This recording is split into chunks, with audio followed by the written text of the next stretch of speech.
Basics of OET presentation के अंदर जो हमारा टारगेट है उसमें हम देखेंगे कि आपको मैं थोड़ा सा अपनी जर्नी के बारे में, जैसे मैंने आपको कल भी बताया था, वही बात दोबारा है कि किस तरह मैंने अपने ओईटी को अचीव किया, ठीक है।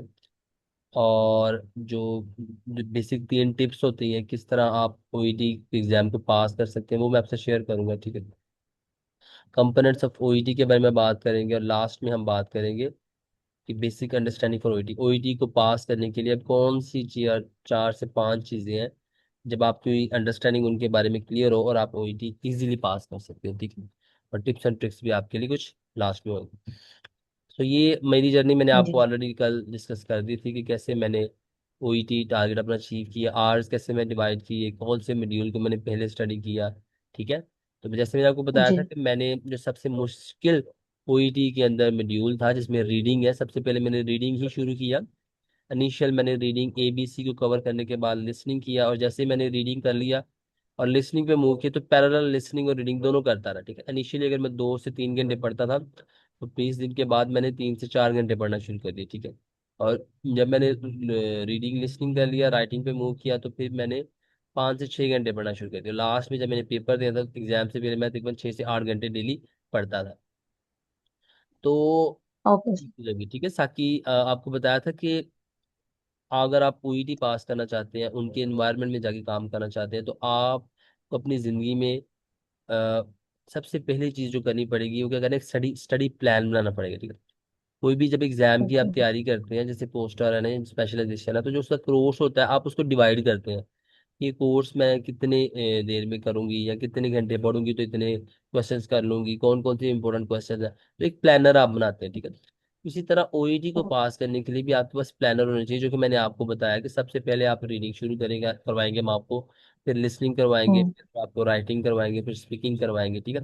स्टडी प्लान के अंदर सेकंड बात बहुत इंपॉर्टेंट क्या होती है कि आप एक टाइम टेबल शेड्यूल करते हैं अपने दिन के अंदर, कि जैसे 24 घंटे के अंदर आपकी 6 घंटे 8 घंटे की ड्यूटी है, और 2 से 4 घंटे आपने अपनी फैमिली को देने होते हैं, ठीक है। 1 से 2 घंटा आपने कोई हाउस होल्ड काम करने, जैसे कुकिंग है, क्लीनिंग है। तो अब अगर आपके पास बाकी 6 से 8 घंटे बच गए तो उनसे 6 से 8 घंटों में कैसे आप अपने ओईटी के लिए टाइम निकालेंगे, ठीक है। तो कौन सा टाइम सबसे बेस्ट है। फॉर एग्जाम्पल, अब आपकी जो भी ड्यूटीज हो आपको पता होना चाहिए कि जब आपने ड्यूटी से जाना है तो आप उससे मतलब सोने के बाद सबसे पहले जब आप उठते हैं तो तकरीबन 2 घंटे अपनी स्टडी को दें, 1 से 2 घंटा तब दें, क्योंकि तब आपका ब्रेन फ्रेश होता है। हमारे साथ बहुत सारे स्टूडेंट्स पढ़ते थे, तो वो ना हमारे टीचर ने उनको बताया, वो कहते जी कि आप क्या करते हैं, रूटीन बताएं अपनी। उन्होंने बताया कि सर हम सुबह सुबह उठते हैं, हम मतलब घर के जो काम होते हैं, हम ड्यूटी पे चले जाते हैं, ड्यूटी से वापस आते हैं, तो फिर जो घर की चीज़ होती है बच्चों को देखते हैं, ये करते हैं वो करते हैं, और एक सोशल सोशल मीडिया यूज़ कर लिया। तो एंड पे उन्होंने बताया जी कि जी सर हम रात को फिर बैठ के 2 घंटे पढ़ते हैं। तो उन्होंने कहा कि जब आप रात को बैठ के 2 घंटे पढ़ते हैं तो एक्चुअली वो यूजलेस टाइम है। क्यों यूजलेस टाइम है? क्योंकि आपके ब्रेन की एक कैपेसिटी है, जब वो ब्रेन सुबह सुबह फ्रेश माइंड होता है तो उस टाइम उसके अंदर नॉलेज को एब्जॉर्ब करने की पावर ज्यादा थी। फॉर एग्जाम्पल अगर 80% पावर है, तो जब आप ड्यूटी करके आते हैं तो वो 70% रह जाती है, 50% रह जाती है। और जब आप घर के काम करते हैं, सोशल मीडिया यूज कर लेते हैं, कुछ और एक्टिविटीज करते हैं, तो वो एनर्जी 30% रह जाती है। और जब लास्ट में अपने सोने से पहले अगर 2 घंटे पढ़ना है, तो उस वक्त आपके ब्रेन की कैपेसिटी क्या है, 10 से 15% है कि वो अपनी कोई चीज को अब्जॉर्ब कर सकता है। तो अगर उस टाइम बैठ के आप पढ़ भी रहे हैं 2 घंटे, तो वो आप एब्जॉर्ब नहीं करेंगे, वो आपको लगेगा, उसे कहते हैं प्रोकास्टिंग, जैसे मैंने बताया था। आपको लगेगा कि आप पढ़ रही हैं 2 घंटे बैठ के, लेकिन वो आप उस नॉलेज को, उस चीज को आप अडॉप्ट नहीं कर पाएंगी जो उस वक्त आप यूज करेंगे, ठीक है। तो ये भी आपने बहुत इंपॉर्टेंट याद रखना है कि अगर आप ओईटी की स्टडी प्लान करें तो अपने क्वालिटेटिव टाइम देना है अपना, ठीक है। अपने डे में से क्वालिटेटिव टाइम निकालना है ताकि आप ज्यादा से ज्यादा नॉलेज को और जो प्रैक्टिस आप करती हैं उसको इफेक्टिवली कर सके, ठीक है। तो स्टडी प्लान के अंदर ये चीज हो जाती है, ठीक है। डेली रूटीन जिसके अंदर आती है, आपने एक रूटीन बनानी है, वो आपको पता है कि जो भी ड्यूटीज होती हैं, जो भी आपका वो क्लिनिकल आवर्स है, और जो भी आपकी सोशल फैमिली रिस्पॉन्सिबिलिटीज है, उनको मद्देनजर रखते हुए आपकी प्रायोरिटी देखिए 2 से 3 महीने के लिए ओईटी होना चाहिए। बाजू का तो होता है क्या कि देखिए, हम क्या करते हैं कि हमने जैसे दोस्तों के साथ प्लान बनाया हुआ ओईटी का, ठीक है। अब आपको पता है कि आपके 2 दिन की असाइनमेंट्स पड़ी हुई है, आपने वो पूरी नहीं की है, आपने एग्जाम अटेम्प्ट करना था वो नहीं किया, काफी चीजें आपकी जो है लिंगर ऑन होती हुई भी आपके पास पड़ी हुई है। अब आप उस दिन आउटिंग पे जाने की बजाय अगर आप वो टाइम अपना स्टडी को देंगे तो वो आपके लिए ज्यादा इफेक्टिव होगा, आप और कॉन्फिडेंट फील भी करेंगे, ठीक है। फॉर एग्जाम्पल मूवी देखने का प्लान बनाया तो वो मूवी आप कैंसिल करें, ठीक है। इस तरह और भी आप वैसे हर इंसान की लाइफ में डिफरेंट चीजें होती हैं, आपने उन सारी चीजों को मद्देनजर रखते हुए फैसला ये लेना है कि मेरे लिए सबसे पहली प्रायोरिटी क्या है। अपनी जॉब के बाद, क्योंकि जॉब आपका अर्निंग सोर्स होता है, अपनी जॉब के बाद आपने सबसे पहली प्रायोरिटी किसको देनी है, अपनी स्टडी को देनी है, और वो होगा ओईटी। ठीक है। सेकंड चीज होता है हेल्दी लाइफस्टाइल। ठीक है। ओईटी स्टूडेंट्स के लिए ये बहुत ही इंपॉर्टेंट है। देखिए मैं स्टूडेंट्स को बताता हूँ कि जब आपने इंग्लिश इन्वायरमेंट में जाके काम करना है, अगर आपका लाइफस्टाइल अभी से इंग्लिश इन्वायरमेंट से रिलेटेड नहीं होगा, तो आपको उधर जाके भी बहुत प्रॉब्लम होगी, और एग्जाम में तो होनी होनी है, क्योंकि एग्जाम में तो आप जैसे जाहिर बात है कुछ स्टूडेंट 2 से 3 दफा भी अटेम्प्ट कर लेते हैं और उनका रिजल्ट नहीं आता। क्यों? क्योंकि उनका वो पिक भी कर लेते हैं एग्जाम को, पढ़ते भी हैं, लेकिन उनका लाइफस्टाइल हेल्दी नहीं होता। ठीक है। अब लाइफस्टाइल हेल्दी बनाने के लिए क्या चीज है कि देखिए, आज से अपने आपने इस चीज का ओथ लेना है अपने साथ कि अगर आप सोशल मीडिया पे कोई ड्रामा देखती हैं, कोई फिल्म देखती हैं, पहली प्रायोरिटी होनी चाहिए कि उनको मेडिकल से रिलेटेड टॉपिक हो, मेडिकल से रिलेटेड कोई ड्रामा हो, मेडिकल से रिलेटेड कोई फिल्म हो। ठीक है। पहली प्रायोरिटी ये होनी चाहिए। चले, अगर कोई भी चीज आप सोशल में देखती हैं तो उसको कोशिश करें इंग्लिश में देखें। ठीक है। Try to watch that social content in English, ताकि आपके कान ट्यून अप हो। जितनी ज्यादा आप इंग्लिश सुनेंगे, आपके कान ट्यून अप होंगे। आप देखिए कि जब छोटे बच्चे होते हैं, वो कैसे सीखते हैं? वो सिर्फ सुन के सीखते हैं। उन्हें कोई ग्रामर नहीं सिखाता, उन्हें कोई ये नहीं सिखाता कि है कहाँ बोलना है, था कहाँ बोलना है। ठीक है। लेकिन वो माँ बाप को, बहन भाइयों को, अपने चाचा ताता ताया सब लोगों को देखते हुए, जो वो जिस तरह बोल रहे थे, जिस एनवायरनमेंट में बोल रहे थे, उसी से सीखते हैं कि इसको क्या बताना चाहिए। और वो अच्छी चीजों को, मतलब जो प्रोनाउंसिएशन होती है लैंग्वेज को, सीख लेते हैं। इसी तरह जब आपने भी इंग्लिश लैंग्वेज को सीखना है, तो आपने इसको सुनना है। जब आप हर रोज 4 घंटे इंग्लिश सुनेंगी, आदत बनाएंगी, तो होगा क्या कि ऑटोमेटिकली आपके कान ट्यून अप हो जाएंगे। आपको सेंटेंस स्ट्रक्चर बनाने में और उसको प्रोनाउंस करने में प्रॉब्लम नहीं होगी। ठीक है। हेल्दी लाइफस्टाइल के अंदर सबसे पहले आपकी चीज क्या आती है कि आपने लिसनिंग करनी इंग्लिश ज्यादा उसके अंदर। मैं वैसे रिकमेंड करता हूँ स्टूडेंट्स को कि आप द गुड डॉक्टर एक सीजन है, ठीक है, वो नेटफ्लिक्स पे अवेलेबल है। अगर आप वो देख सकते हैं तो आप उसको देखें। ठीक है। वो जितने भी उसके अंदर सिनेरियोज आते हैं जब वो पेशेंट्स और डॉक्टर्स के साथ डील कर रहे थे, उनमें से बहुत सारे आपको हेल्प आउट करेंगे कि कैसे आपने स्पीकिंग करते वक्त पेशेंट के साथ बोलना है, कौन से फ्रेजेस आप यूज कर सकते हैं। ठीक है। और मेडिकल नॉलेज, मेडिकल टर्मिनोलॉजीज बहुत ज्यादा उसके अंदर यूज होती है। ठीक है।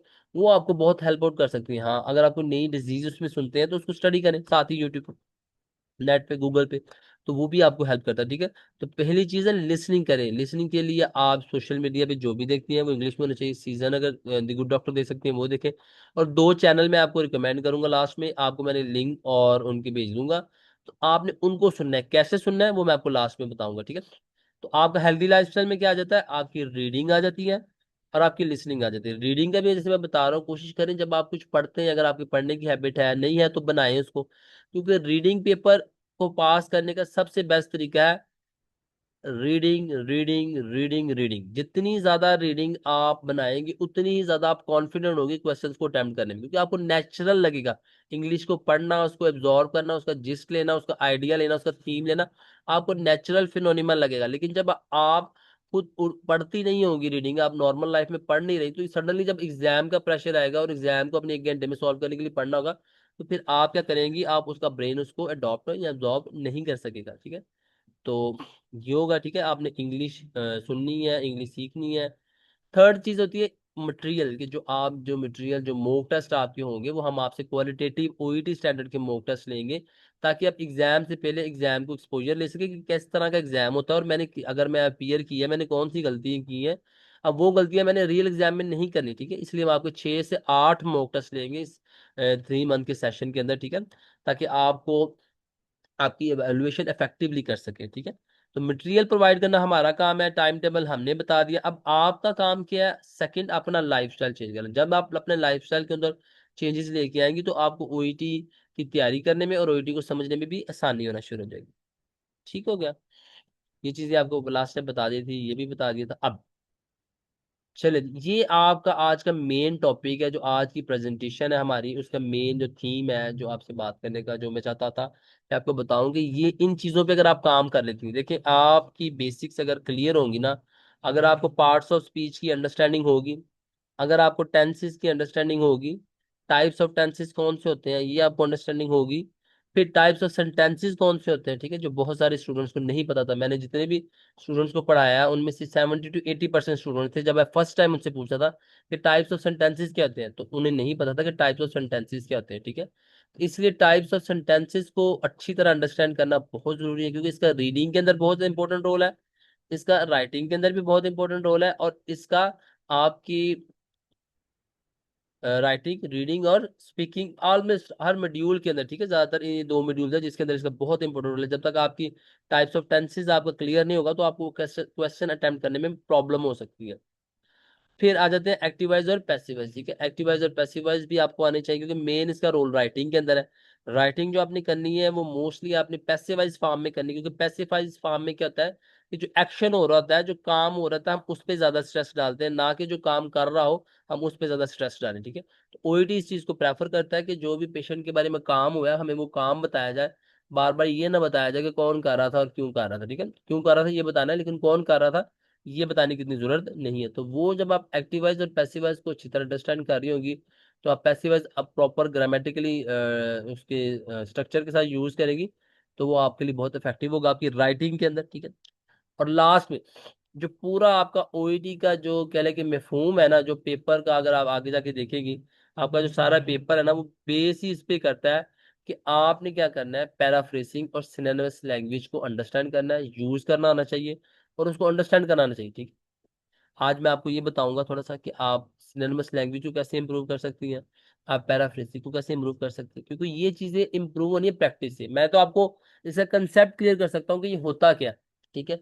लेकिन अगर आप प्रैक्टिस नहीं करेंगी, हर रोज आपकी आदत नहीं होगी 500 1000 वर्ड्स पढ़ने की, तो आपकी जो जो सिनोनिमस लैंग्वेज की स्किल है और पैराफ्रेसिंग की जो स्किल है वो इंप्रूव नहीं होगी, ठीक है। ओईटी को पास करने के लिए चाहे वो रीडिंग है, चाहे वो लिसनिंग है, चाहे वो राइटिंग है, चाहे वो स्पीकिंग है, एक स्किल है, ठीक है। मैं स्टूडेंट्स को बताता हूँ कि मैं आपको वो स्किल के बारे में बता सकता हूँ कि स्किल होती क्या है, इस स्किल को इम्प्रूव कैसे किया जा सकता है, ठीक है, इफेक्टिव तरीके बता सकता हूँ। लेकिन जब तक आप इस स्किल को इम्प्रूव नहीं करेंगे तो आपके मार्क्स के अंदर इम्प्रूवमेंट नहीं आएगी, ठीक है। क्योंकि जब ओईटी के एग्जाम को समझने के बाद आप अपनी स्किल को मेच्योर नहीं करते, तो फिर एग्जाम के अंदर आप फ्रस्ट्रेट हो जाते हैं, टाइम प्रेशर की वजह से आप गलत जवाब सेलेक्ट करते हैं, और फिर पजल हो गया आप पेपर के अंदर कोलैप्स कर जाते हैं, ठीक है। तो आपने पैराफ्रेजिंग और सिनोनिमस लैंग्वेज के बारे में भी अच्छी तरह सीखना है और फिर उसकी प्रैक्टिस करनी है। सबसे पहले हम बात करते हैं पार्ट्स ऑफ स्पीच के बारे में, ठीक है। पार्ट्स ऑफ स्पीच के अंदर नाउन का भी सबको पता होता है, वर्ब का भी सबको पता होता है, वर्ब जो एक्शन होता है, जो काम हो रहा है। प्रोनाउन का भी मोस्टली स्टूडेंट्स को पता ही होता है, क्योंकि प्रोनाउन कहता है जो नाउन की जगह पे यूज हो, for example I you it we us them those, ठीक है।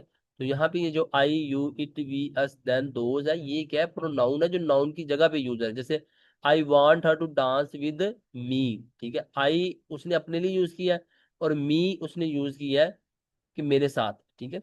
तो आपको प्रोनाउन का भी बहुत अच्छा अंडरस्टैंडिंग होनी चाहिए। फिर जो बहुत ज्यादा आपको कंफ्यूज कर सकता है, या जो आपकी अगर आपकी अंडरस्टैंडिंग इससे अच्छी हो और आप ऑप्शन अच्छा सेलेक्ट कर सकते हैं, वो क्या है कि use of adjective and use of adverb. आपको एडवर्ब्स का और एडजेक्टिव्स का डिफरेंशिएट पता होना चाहिए कि एडवर्ब और एडजेक्टिव के अंदर डिफरेंशिएट क्या है, उनका यूज आपको पता होना चाहिए। जैसे फॉर एग्जांपल एडवर्ब क्या है, ठीक है, एडवर्ब है मॉडिफाई अ वर्ब, जो वर्ब यूज हुआ है टेंस के अंदर उसको मॉडिफाई करता है, ठीक है। इट टेल्स हाउ ऑफर्ड वेयर व्हेन, ठीक है, कि वो कोई चीज हुई है वो कितनी देर हुई है, कितनी दफा हुई है और कहाँ हुई है, ठीक है। एग्जाम्पल्स के अंदर हम देख सकते हैं कि एडवर्ब जैसे slowly, very, always, well, too, ठीक है। और yesterday I ate my lunch quickly, ठीक है। अब यहाँ पे जो क्विकली वर्ड है, एट काम हो रहा है, खाना काम हो रहा है, और जो काम तेजी से हो रहा है उसे हम क्या कहते हैं, एडवर्ब, ठीक है। जो काम की स्थिति को बता रहा है, खाने का अमल तेज हो रहा है, स्लो हो रहा है, फास्ट हो रहा है, तो वो क्या हुआ, उसका एडवर्ब हो गया, ठीक है। अब एडजेक्टिव क्या होता है कि डिस्क्राइब, मॉडिफाइज और gives more information about a noun, ठीक है, जो नाउन के बारे में इंफॉर्मेशन बताए, आपको नाउन की ओरिएंटेशन दे कि नाउन का क्या मकसद है, ठीक है। तो अब उसके लिए क्या है कि जैसे cold, happy, young, too, fun एक वर्ड्स है जो एज अ एडजेक्टिव यूज हो सकते हैं। एग्जाम्पल क्या है, the little girl has a pink hat, ठीक है। अब यहाँ पे हैड जो है वो नाउन है, ठीक है, ऑब्जेक्ट है। और उस ऑब्जेक्ट को जो चीज बता रही है कि जो हैट है वो पिंक है, ये जो भी उसका कलर है, वो क्या हो जाएगा, उसका एडजेक्टिव हो जाएगा, ठीक है। अब पेपर के अंदर जो आपका रीडिंग का पेपर है, जो आपके लिसनिंग का पेपर है, उसके अंदर जब तक आपको एडजेक्टिव और एडवर्ब की अंडरस्टैंडिंग नहीं होगी तो बहुत सारी ऑप्शंस आप पिक ही नहीं कर पाएंगे, ठीक है। फिर राइटिंग के अंदर भी जब आपने अपने जो राइटिंग है उसके अंदर किसी भी वर्ब को ज्यादा एक्सप्लेन करके बताना है, किसी भी नाउन को ज्यादा क्वालिटेटिवली बताना है, तो फिर आप क्या करते हैं, इनके यूज करते हैं। जब तक आपको इनका पता ही नहीं होगा, इनका यूज ही नहीं आता होगा, तो आप राइटिंग के अंदर कैसे इसको इफेक्टिवली यूज कर सकते हैं, ठीक है। तो आपको ये पता होना चाहिए। पार्ट्स ऑफ स्पीच के अंदर ये बहुत इंपॉर्टेंट चीज है। प्रेपोजिशन है, ठीक है, जो दो लोगों को दो दो थॉट्स को साथ जोड़ती है। टाइप्स ऑफ टेंसेज और ये होते हैं 12 टाइप्स ऑफ टेंसेज होते हैं, ठीक है। आज आपने क्या करना है कि आपकी आज की पहली असाइनमेंट क्या है कि आपने ये जो 12 टेंसेज हैं इनको अच्छी तरह लिखना है। बाज़ हमें चीज़ें पता होती हैं लेकिन हम उसको क्या करते हैं और फॉर ग्रांटेड ले लेते हैं कि हम उसकी इम्पोर्टेंस को इतना जो है ना अहमियत नहीं देते, तो वो होता क्या कि हम उस चीज़ में गलती करते ज़्यादा। आल्दो के टेंसेज सिंपल है, आपने बचपन में या अपनी टीनेज में या अपनी कॉलेज लाइफ में इसको रिवाइज किया होगा। स्टिल आपने क्या करना है कि ओईटी से पहले भी आपने पार्ट्स ऑफ स्पीच को, टाइप्स ऑफ टेंसेस को रिवाइज करना है, उसको लिख लिख के याद करें, या एक ही सेंटेंस को 12 हालतों में लिख के दिखाएं, ठीक है। तो आपको पता चल जाएगा कि आपने कोई भी एक मेडिकल सिचुएशन लेनी है, उस सिचुएशन को लिखना है और उसको 12 टेंसेस के अंदर लिखना है, ठीक है। तो आप एक तो सीख भी जाएंगे, और अगर इसमें कोई गलती होगी तो मैं आपको हाईलाइट कर दूंगा, आपने एक पेपर पे लिख के मुझे इसका स्क्रीनशॉट सेंड करना है, ठीक है। फिर आ जाता है एक्टिवाइज और पैसिवाइज, ठीक है। अब यहाँ पे थोड़ा सा आपको स्ट्रक्चर समझा दूं कि जो एक्टिवाइज होता है उसमें सब्जेक्ट पहले आता है, वर्ब बाद में आता है और ऑब्जेक्ट लास्ट में आता है। जैसे कि एग्जांपल है, आना पेंटेड द हाउस। अब यहाँ आना सब्जेक्ट है, पेंटेड वर्ब है और ऑब्जेक्ट क्या है, हाउस है। इसी एक्टिवाइज को जब आपने पैसिवाइज में लिखना होगा तो आप कैसे लिख देंगे, the house was painted bye आना, ठीक है। अब यहाँ पे देखें कि आना एक साइड पे हो गई है, क्योंकि बाय आना अगर आप ना भी लिखें तो आपका सेंटेंस एक्सेप्टेबल है। काम आपने क्या कहा है, the house was painted, house पे काम हुआ है, यही ज्यादा जरूरी है कि हाउस पे काम हुआ है, हाउस पे पेंट हुआ है। आना का अगर आप नहीं लिखते तो इतना मैटर नहीं करता। तो ओईटी राइटिंग के अंदर ये बहुत इंपॉर्टेंट चीज है, क्योंकि वो जो मांगते हैं कि पेशेंट के ऊपर काम क्या हुआ है, पेशेंट को मेडिसिन कौन सी मिली, पेशेंट के टेस्ट कौन से हुए, पेशेंट को कौन सी किस चीज को रेफर करना है, तो उसके अंदर वो काम को मांगते हैं, ये ज्यादा नहीं मांगते कि कौन कर रहा है, ठीक है। तो ये आपको एक्टिवाइज और पैसिवाइज के बारे में अंडरस्टैंडिंग होनी चाहिए, ठीक है। अब आ जाता है आपका simple, compound and complex sentence, ठीक है। सिस्टर यहाँ तक क्लियर है, कोई डाउट तो नहीं है? थोड़ा सा हम पॉज यस, ले लें ताकि क्लियर है आप, सर। क्लियर है, ठीक है। ये आपके जी। साथ मैं प्रेजेंटेशन शेयर कर दूंगा। आपने क्या करना है कि इस प्रेजेंटेशन को रिव्यू करना है, और ये बेसिक्स है। इन बेसिक्स को जो मैं आपको बता रहा हूँ आपका कंसेप्ट क्लियर होना चाहिए, ठीक है। फिर आगे जाके जब आप ओईटी की तैयारी करेंगे ना मेरे साथ, तो आपको प्रॉब्लम नहीं होगी चीजों को सीखने में और चीजों को अडॉप्ट करने में। अब आ जाते हैं ठीक है सिंपल, सर। अब आ जाते हैं simple, compound and complex sentence, ठीक है। ये सेंटेंस आपको पहले पता होना चाहिए कि सेंटेंस होता है क्या। सेंटेंस क्या होता है कि जो एक एक कंडीशन होती है, एक हालत होती है, उसको बयान करने के लिए जो सब्जेक्ट और जो ऑब्जेक्ट जोड़ते हैं, जिसमें एक वर्ब हो, वो एक सेंटेंस होता है, इन शॉर्ट वर्ड, ठीक है। जिसमें एक वर्ब हो, एक काम हो रहा हो, उसे हम क्या कहते हैं, सिंपल सेंटेंस। जैसे कि यहाँ पे हम देखते हैं, इट रेन्ड फॉर 3 days। अब यहाँ पे रेन्ड क्या है, यहाँ पे रेन्ड क्या है, यहाँ पे रेन्ड वर्ब है, ठीक है। और यहाँ इट जो है वो आपका सब्जेक्ट है, और 3 days जो है वो आपका ऑब्जेक्ट है, ठीक। अब बताने का मकसद ये कि इसके अंदर एक वर्ब है, ठीक है। तो जो एक वर्ब की वजह से ये क्या बन जाता है आपका सिंपल सेंटेंस। अब यहाँ पे the street in my neighbourhood flooded. अब यहाँ पे फ्लडेड जो है वो एक वर्ब है, ठीक है। यहाँ पे फुल स्टॉप आ गया, जहां पे फुल स्टॉप आ जाए वहां पे सेंटेंस खत्म हो जाता है, ठीक है। तो एज सिंपल सेंटेंस कौन सा होता है, जिसके अंदर एक वर्ब हो, उसे हम क्या कहते हैं, सिंपल सेंटेंस, ठीक है। ऑन दी अदर हैंड अगर आप कंपाउंड सेंटेंस की तरफ जाए तो कंपाउंड सेंटेंस क्या होता है, ठीक है। तो कंपाउंड सेंटेंस क्या होता है कि जब दो सेंटेंसेस को साथ जोड़ दिया जाए, एक ही साथ लिख दिया जाए, तो उसे क्या कहते हैं, कंपाउंड सेंटेंस। यहाँ पे डॉट लिखा हुआ है और यहाँ पे आप देखेंगे कि इट रेन्ड फॉर, ये रेंट एक वर्ब हो गया, फॉर 3 days।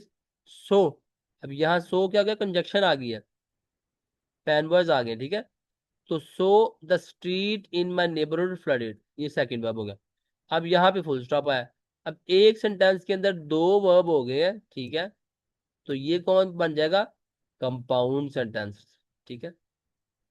कंपाउंड सेंटेंस के अंदर एक और चीज होती है, वो मैं आपको बता देता हूँ, आपको पता होना चाहिए। आपको पता होना चाहिए कि इंडिपेंडेंट क्लॉज क्या होती है और डिपेंडेंट क्लॉज क्या होती है। क्लॉज क्या होता है?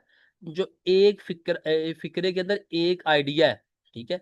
अब यहाँ पे रेन एक आइडिया है और फ्लडेड दूसरा आइडिया है, ठीक है। तो अब ये एक क्लॉज है और ये दो क्लॉजेज है, ठीक है। तो जो कंपाउंड सेंटेंस होते हैं उसके अंदर क्या होता है जी? उसके अंदर दो इंडिपेंडेंट क्लॉज होती है, ठीक है। आपका आ गया कंपाउंड सेंटेंस, ठीक है। और इस कंपाउंड सेंटेंस के अंदर क्या है? टू और मोर, दो से ज्यादा भी हो सकती है, ठीक है। इंडिपेंडेंट क्लॉज, अब इंडिपेंडेंट क्या होता है? इंडिपेंडेंट क्लॉज का मतलब होता है जो अपना सोच या अपना आइडिया खुद बता रही हो, उसे किसी और चीज की सपोर्ट की जरूरत ना हो, किसी और फ्रेज की या किसी और क्लॉज की जरूरत ना हो। वो अपना आइडिया खुद क्लियर बता रही हो, उसके अंदर जो वर्ब लिखा हुआ है, जो एक्शन लिखा हुआ है, वो कंप्लीट एक्शन हो और उसकी कंप्लीट समझ आ रही हो। जहां पे हम देखते हैं कि आई डू नॉट अंडरस्टैंड, ठीक है। आई डू नॉट अंडरस्टैंड, मुझे समझ नहीं आ रही, ये कंप्लीट सेंटेंस है। इसको किसी सपोर्ट की जरूरत नहीं है, उसने सिंपल कह दीजिए कि मुझे समझ नहीं आ रही, तो बस समझ आ गई, जिसको पता नहीं चल रहा, ठीक है। इसे कहते हैं इंडिपेंडेंट क्लॉज, जिसके अंदर आइडिया क्लियर हो। बट के बाद उन्होंने क्या लिखा है कि I will do more research. अगर आप इसको सिंगल पढ़े, आप पहले सेंटेंस को भूल जाए, आप खाली ये बोले I will do more research, तो ये अपना आइडिया क्लियर है कि मैं क्या करूंगा। डू काम होता है और करूंगा क्या? रिसर्च। मैं बहुत रिसर्च करूंगा। तो ये दोनों क्या होगी? इंडिपेंडेंट। इसके अंदर जो वर्ब है, जो एक्शन है, वो अपना मकसद खुद क्लियर बता रहा है, उसको सपोर्ट की जरूरत नहीं है। ये तो हो गया आपका कंपाउंड सेंटेंस, ठीक है। ये इजी है, आपको बताया कि दो सेंटेंस को साथ जोड़ना होता है, और वो जो दो आपके क्लॉज हैं, जो दो आपके सेंटेंसेस हैं, उनके अंदर क्या होना चाहिए? आपका आइडिया क्लियर होना चाहिए, तो वो आपका कंपाउंड सेंटेंस बन जाता है, ठीक है। अब आ जाते हैं आगे, कम्प्लेक्स सेंटेंस, ठीक है। अब ओईटी राइटिंग के अंदर अगर आप सिंपल सेंटेंस सारे लिख के आ जाते हैं, तो आपने लेटर ठीक लिखा होगा, चीजें सारी ठीक है ना, आपकी ग्रामर में मिस्टेक है, लेकिन आप पास नहीं होंगे, आपको सी प्लस मिलेगा, आपको बी ग्रेड नहीं मिलेगा। क्यों? क्योंकि आपने क्वालिटी ऑफ सेंटेंस यूज नहीं किया, आपने अपनी इंग्लिश की वर्थ नहीं दिखाई, उसको स्पेशलिटी नहीं दिखाई कि मैं इंग्लिश के अंदर कितनी स्पेशलिटी है मेरी, कि मुझे कंपाउंड और कम्प्लेक्स दोनों सेंटेंस लिखने आते हैं, ठीक है। अगर आप अपने राइटिंग पिक के पेपर के अंदर कंपाउंड और कम्प्लेक्स सेंटेंस दोनों लिखेंगे, तो ही आपकी ग्रेडिंग नंबर भी बढ़ेंगे, सही है। तो कंपाउंड सेंटेंस आपको समझ आ गई है, दो आइडियाज हो जो अपना मकसद अपना क्लियर बता रहे हो, उनको साथ जोड़ दिया जाए तो वो कंपाउंड सेंटेंस बनता है। अब कम्प्लेक्स सेंटेंस के अंदर जो दो आइडियाज होते हैं, उसमें एक डिपेंडेंट क्लॉज होती है और एक इंडिपेंडेंट क्लॉज होती है। इंडिपेंडेंट क्लॉज जैसे मैंने पहले बताया कि उसको किसी सपोर्ट की जरूरत नहीं है, वो अपना मकसद खुद बता रही है। लेकिन जो डिपेंडेंट क्लॉज होती है, वो डिपेंड कर रही होती है इंडिपेंडेंट क्लॉज के ऊपर, कि जब तक आप इंडिपेंडेंट क्लॉज को नहीं पढ़ेंगे, आपको डिपेंडेंट क्लॉज की समझ नहीं आएगी। जैसे कि हम यहाँ देखते हैं कि when the cake is brown, यहाँ पे क्वेश्चन मार्क्स है कि when the cake is brown, मतलब केक ब्राउन होगा तो हमने क्या करना है, हमें नहीं पता, कुछ भी नहीं पता कि ब्राउन होगा तो हमने क्या करना है। एक डाउटफुल सिचुएशन है। वर्ब तो एक ही है कि इज ब्राउन, यहाँ पे इज जो है वो आपका हेल्पिंग वर्ब है, when the cake is brown, ठीक है। तो अब जब आपको पता ही नहीं है कि जब ब्राउन केक है तो ये क्या करना है, तो ये क्या हो जाएगी? आपकी डिपेंडेंट क्लॉज हो जाएगी। ये डिपेंड कर रही है सेंटेंस के दूसरे हिस्से के ऊपर। अगर आप दूसरा हिस्सा सेंटेंस का पढ़ेंगे तो आपको ऑटोमेटिकली इसकी समझ आ जाएगी। अब दूसरा सेंटेंस क्या कि remove it from the oven. अब यहाँ पे वर्ब आपका क्या बन गया? रिमूव, ठीक है। रिमूव इट फ्रॉम ओवन, तो यहाँ पे रिमूव आपका वर्ब है, एक काम है, रिमूव हो रहा है। तो देखिए, remove it from the oven अपना आइडिया क्लियर बता रहा है, मतलब आप कह रहे हो जी चीज ओवन में से निकाल रहे हैं, ये क्लियर है, इसके अंदर कोई डाउट नहीं है, ठीक है। तो जो केक ब्राउन है, अगर आप सेकंड फ्रेज पढ़ेंगे अपने सेंटेंस के अंदर, cake remove it from the oven, तब आपको क्लियर होगा कि अच्छा जब केक ब्राउन होता है तो तब उसको फ्रिज में से निकालना होता है। तो ये डिपेंड कर रही थी इंडिपेंडेंट क्लोज। तो ओईटी राइटिंग के अंदर जब आपके साथ मैं पेपर सॉल्व करूंगा, तो तब मैं आपको दिखाऊंगा भी कि कौन से कम्प्लेक्स सेंटेंस होते हैं। ओईटी के अंदर ये कैसे हेल्पफुल करता है कम्प्लेक्स सेंटेंस? एक, आप राइटिंग के अंदर इसको यूज करेंगे तो आपको ज्यादा नंबर मिलेंगे राइटिंग के अंदर। सेकंड, जब आपको कॉम्प्लेक्स सेंटेंस की अंडरस्टैंडिंग होगी तो जो रीडिंग बी और सी पेपर होते हैं उसमें बहुत सारे आंसर्स जो होते हैं, जब आप कॉम्प्लेक्स सेंटेंस को आइडेंटिफाई कर लेते हैं उसके अंदर जो इंडिपेंडेंट क्लोज होगी, जो इंडिपेंडेंट क्लोज का आइडिया होगा, उसी के अंदर आपका आंसर भी छुपा होगा। ये आगे जाके आपको जब आपका पेपर आएंगे रीडिंग सी तब आपको अभी तक आपके लिए इसको समझना जरूरी है कि ये होता क्या है, ठीक है। यहां तक क्लियर है सिस्टर, कोई डाउट तो नहीं है इसके अंदर? ये सर क्लियर है। जी। चलें, आगे आ जाते हैं कंपाउंड सेंटेंस को जोड़ने के लिए जो फैन बॉयज यूज होते हैं, ठीक है। उन्हें हम कंजक्शंस कहते हैं, फैन बॉयज भी कहते हैं। फैन बॉयज के अंदर क्या क्या आपका आ जाता है? फैन बॉयज के अंदर आपका फोर आ गया, ठीक है, एंड आ गया, नोर आ गया, बट आ गया, और आ गया, यट हो गया, सो हो गया, ठीक है। तो इसके लिए ना एक ग्रामर ओईटी की बुकलेट है मेरे पास, वो मैं आपसे शेयर कर दूंगा। आपने उसको भी अंडरस्टैंड करना शुरू कर देना, क्योंकि ये जो use of four and but और यट सो है, ये आपको पता होना चाहिए कि आपने कहाँ कहाँ पे यूज करना है। ऐसा नहीं है कि सेंटेंस लिखा हुआ है कि I cook dinner, he wash the dishes, ठीक है, तो आप लिख दो I cook dinner for he wash the dishes, तो यहाँ पे for he wash the dinner से आपका सेंटेंस कंफ्यूजिंग हो जाएगा, उसकी सेंस क्लियर नहीं होगी, ठीक है। अगर लिखा हुआ है कि he was tired but he went to the bed early, ठीक है, ये फिर भी सम सेंस दे रहा है। लेकिन अगर आपको he was tired and he went to bed early, ये भी सम दे रहा है, ठीक है। तो कुछ सेंटेंसेस होते हैं जहां पे आप यूज कर सकते हैं एक से ज्यादा फैन वॉइस, लेकिन आपने जो use of and four but है आपको आना चाहिए कि पहले इसको कहाँ यूज करना है, किसी गलत जगह पे यूज नहीं करना जिससे सेंटेंस का मकसद है, सेंटेंस का मीनिंग जो है वो चेंज हो जाए, ठीक। तो फैन वॉइस के बारे में भी आपको अंडरस्टैंडिंग होनी चाहिए। फैन बॉयज के बाद आपको मैं बता देता हूँ टेंसेस, ठीक है। आपको वैसे तो 12 टेंसेस आपको अंडरस्टैंडिंग होनी चाहिए, आपको आने चाहिए कि 12 टेंसेस होते कौन से हैं। लेकिन ओईटी के अंदर जो मोस्ट इंपॉर्टेंट टेंसेस हैं वो आपको कौन कौन से आने चाहिए? आपको प्रेजेंट परफेक्ट सिंपल सेंटेंस आना चाहिए, और उसकी एक्टिव वॉइस और पैसिव फॉर्म दोनों लिखनी चाहिए, क्योंकि मैंने आपको बताया था राइटिंग के अंदर पैसिव फॉर्म की ज्यादा इंपॉर्टेंस होती है। लाजमी नहीं कि आपने पूरा राइटिंग का पेपर ही पैसिव फॉर्म में लिखना था, वो कुछ स्पेशल सिचुएशंस होती हैं जो आपको बता दी जाएंगी। उसके अंदर अगर आप पैसिव वॉइस यूज करते हैं तो आपका ज्यादा जो लेटर है वो अट्रैक्टिव और ज्यादा नंबर्स उसको मिलते हैं, ठीक है। तो आपको प्रेजेंट परफेक्ट टेंस के अंदर एक्टिव वॉइस और पैसिव वॉइस आना चाहिए, प्रेजेंट परफेक्ट कंटिन्यूस टेंस आना चाहिए, ठीक है। अब प्रेजेंट परफेक्ट में क्या होता है कि काम जो है आपका हो चुका है, ठीक है। और प्रेजेंट पास्ट सिंपल के अंदर कहता है कि जो आपका काम प्रीवियसली, कहता है कि we usually use past simple when we are sure when something happened, जब हम कंफर्म होते हैं कि ये चीज हो चुकी है, ठीक है। और we usually use present perfect when the action is unfinished, ठीक है। पास्ट में वो कोई चीज चीज हुई है और अभी तक शायद वो हो रही है, तो तब हम क्या यूज करते हैं?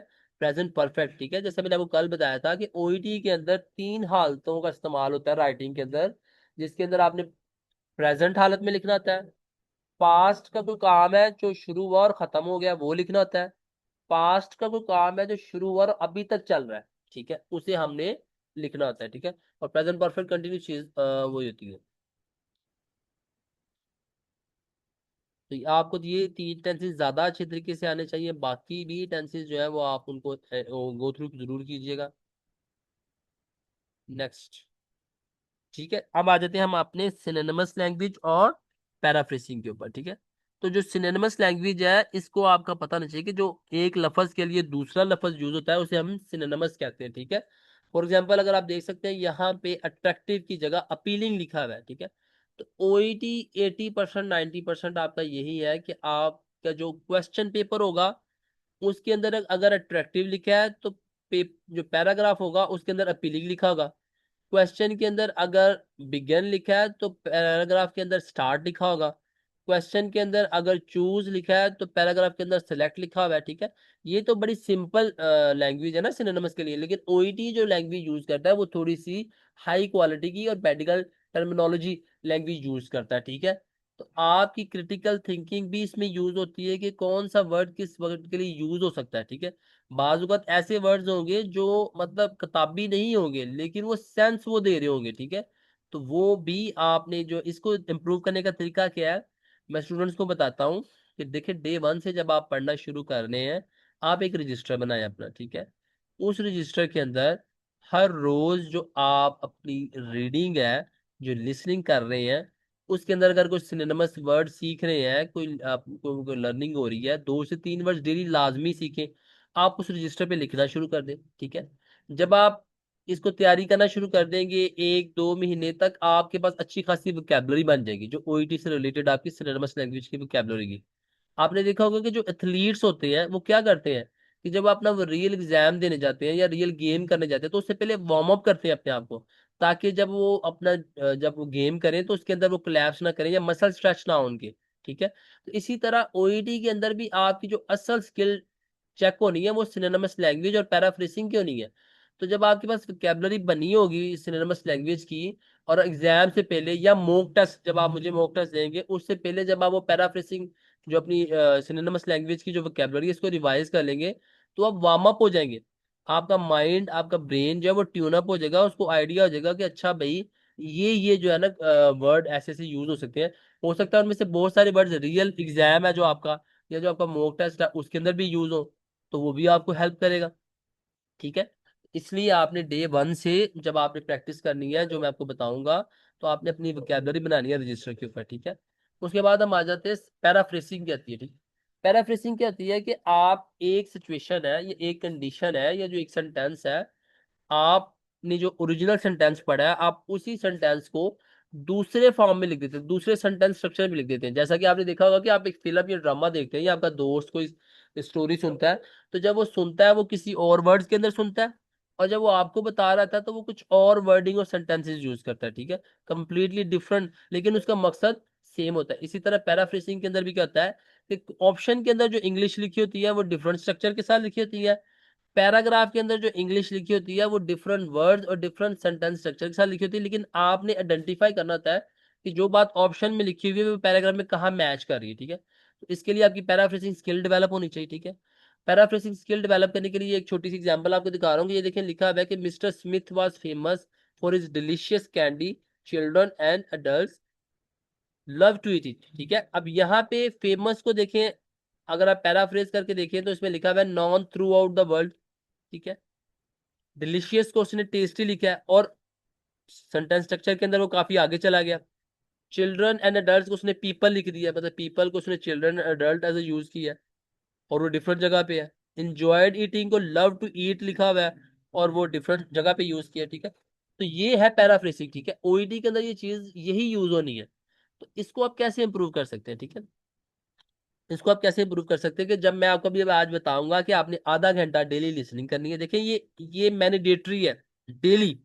ये आपकी डेली, जो आपको मैंने हेल्दी लाइफस्टाइल आगे बताया था ना कि आपका हेल्दी लाइफस्टाइल होना चाहिए, ये उस हेल्दी लाइफस्टाइल का एक पार्ट है कि आपने डेली आधा घंटा रीडिंग करनी है और डेली आधा घंटा लिसनिंग करनी है, ठीक है। अब जो आपने रीडिंग करनी है वो कैसे करनी है वो देखिए, आपको मैं लिंक सेंड करूंगा दो, एक होगा एनएचएस हेल्थ, एनएचएस का, और एक होगा एबीसी हेल्थ वेलबींग का, ठीक है। अगर मेरे पास अभी टाइम है, 4 मिनट है, मैं आप देखता हूँ आपका ना लाइव डेमो भी इसका दे देता हूँ। तो आपने क्या करना है कि आपने उस आर्टिकल को पढ़ना है, 5 से 10-15 मिनट के अंदर आपने उस आर्टिकल को पढ़ना है। उसको पढ़ने के बाद आपने उस आर्टिकल को क्लोज कर देना, और जो आपने एक रजिस्टर बनाया अपना वोकैबुलरी वाला, और रफ रजिस्टर बनाया हुआ आपने, उसके ऊपर आपने क्या करना है, आपने वो जो चीज पढ़ी है, जो भी आर्टिकल, जो भी डिजीज पढ़ी है, जो भी टॉपिक पढ़ा है, उसको अपने अल्फाज में लिखना है, ठीक है। जब आप पढ़ेंगे डिफरेंट चीज को और लिखेंगे डिफरेंट तरीके से, तो वो पैराफ्रेसिंग स्किल आपकी डेवलप हो रही है, आपका माइंड ऑटोमेटिकली ट्यून अप हो रहा है पैराफ्रेसिंग को अंडरस्टैंड करने के लिए, पैराफ्रेस को लिखने के लिए, ठीक है। और आधा घंटा आपने लिसनिंग करनी है, ठीक है। वो कैसे करनी है वो भी मैं आपको लाइव डेमो भी दे देता हूँ।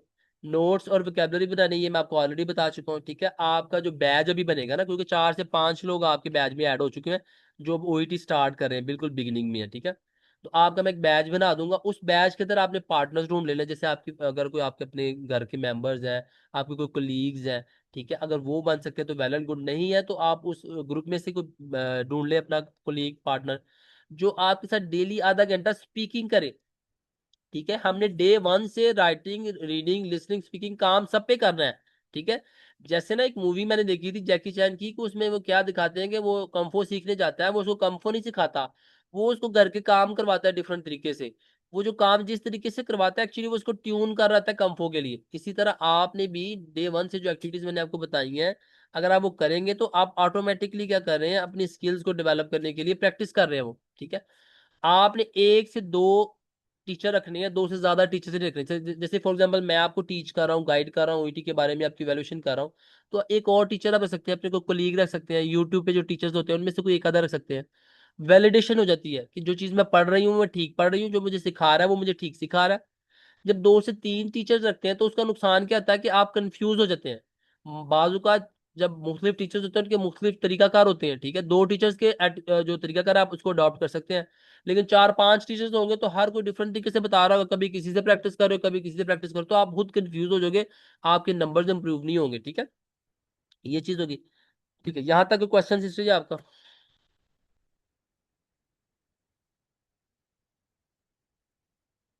एनी नहीं क्वेश्चन? सर, क्लियर है। क्लियर है, चले। अभी ना मेरे जी। पास एक मिनट ऑलमोस्ट है, मैं देखता हूँ कि मैं ना आपको अगर लाइव डेमो दे सकूं। ओके, मिनिमाइज नहीं हो सकता ये।